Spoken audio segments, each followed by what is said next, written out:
So we see at the end of the 19th century and the 20th century the beginning of a secular culture amongst Greek Jewry, and political ideologies infiltrate, whether they're socialist or Zionist or reformist. And Abdul Hamid, the Sultan, in 1876 canceled the constitutional reform. One of the pioneers of the constitutional reform was actually a very liberal rabbi whose name was Yaakov Uziel, who edited a paper in 4 languages called Selanik.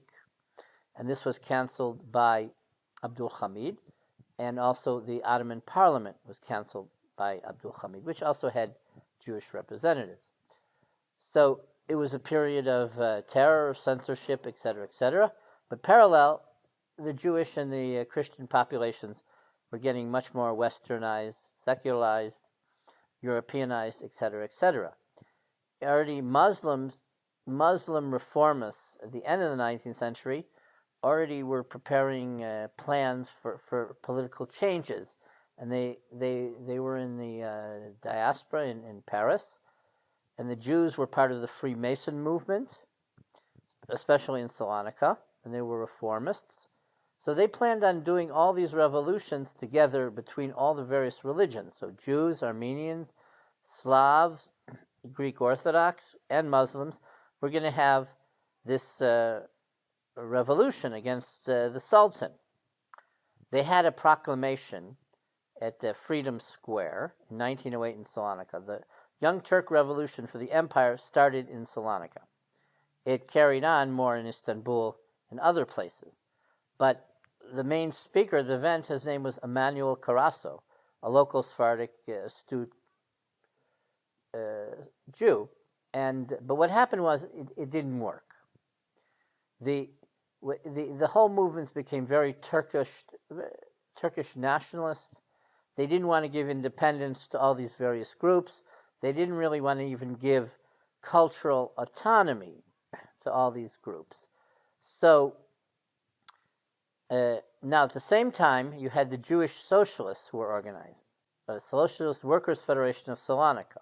It was organized by a doctrinaire socialist Jew named Avram Ben Aroya, who was from Plovdiv, Bulgaria, who came from Vidin, and he organized the socialist movement in Salonika. Basically, it only took off amongst the Jews. He had some Vlach and in Christian context, but it was primarily Jews. There were 6,000 Jews in this socialist movement. They were internationalists. They wanted world peace. They weren't they weren't in favor of Greek nationalists.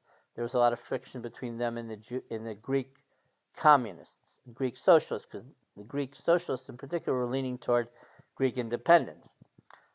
Okay, so Ben Aroya organized an attack in the capital against the Sultan. And because he was communist and socialist, he's underplayed in history. He's underplayed in local Jewish history in Salonika and also underplayed in regional history. So they attacked the Sultan and they arrested him and they took him to jail in Salonika, which was in the villa of a rich family called Alatini, which today is one of the old buildings of the university. It's at the edge of the old Jewish cemetery. They disposed of the Sultan, and then there was a new Sultan, but basically the aims of the revolution were canceled. Now, already in 1897, Zionists organized in Greece, not in the Ottoman Empire. For example, Corfu was Greek. It became Greek in 1864. So you already had an 1897 Zionist movement in Crete that was in Corfu that was formed. And these early Zionists in Greece sent representatives to the World Zionist Congress. So only after the Young Turk Revolution could the Zionists in Salonika and Ottoman Turkey come out of the closet. The Zionist movement was centered in Istanbul already in 1911. But again, they had a presence, but they weren't dominant. They were barely tolerated. But in Salonika, since it was farther away from the center, the Zionist movement could prosper. Jabotinsky came to Salonika in 1908 and then in 1926, and he attracted a crowd of 20,000 people. most Jews in Salonika weren't political. If they were political and belonged to a political Zionist movement, they were on the right or the center. They were either Cherut or Beitar or General Zionist. So the socialists opposed Zionism. They opposed any state. They opposed a Jewish state in Palestine. They were pessimistic. Also, the Alliance was apolitical. The Alliance didn't think a Jewish state was a possibility. They thought it was a problem. They didn't think the Jews had enough money or enough numbers to create a state. And then, but Zionism took off in Greece. In every city, there was a little Zionist organization, but there wasn't really socialist Zionism in Greece. In Bulgaria, in the former Yugoslavia, there was. So you didn't have a movement like Hashomer Hatzair in Greece.